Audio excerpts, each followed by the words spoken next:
Okay, so this is our cutaneous trunci. It's the muscle that's going to shake the skin. It sits right on the underneath side of the skin. Next we have our latissimus dorsi. Our latissimus dorsi runs all the way from under here, all the way to underneath the scapula. Next we have the trapezius, which is this very large muscle. It looks like a triangle or a trapezoid.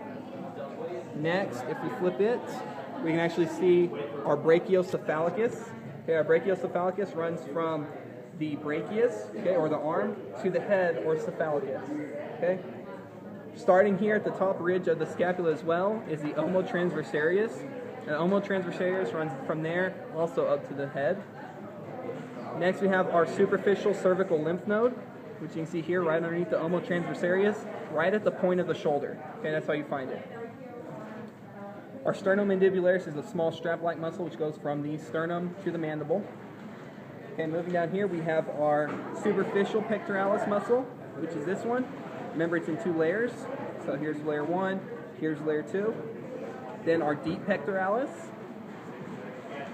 Next we'll go to the shoulder. We see the supraspinatus. If this is the spine of the scapula, this is to the top, so this is the supraspinatus. The infraspinatus, the deltoideus, which is right here.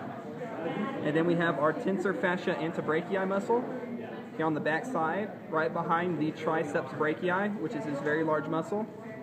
Okay. On the medial cranial side, we have the biceps brachii, which is a small tendon-like looking muscle, and then the brachialis. Remember, the brachialis breaks up the biceps brachii and the triceps brachii. So let's go to the underneath side. This very shiny muscle right here is the subscapularis. Okay, the teres major is this muscle right here, and you can still see your latissimus dorsi, which is hanging off. And then you can see the supraspinatus here from the other side as well. The last muscle we're going to go over is the rhomboideus. And if you look, it's this muscle right here, which sits just dorsal to the scapula. And then you can actually also see it under here if you remove these muscles that's underneath. Actually, there's one more muscle, the serratus ventralis. Almost forgot it. Okay, can you do that one again? Did you already saw it?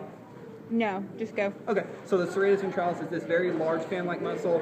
It runs all the way around underneath the shoulder from up here all the way to back here.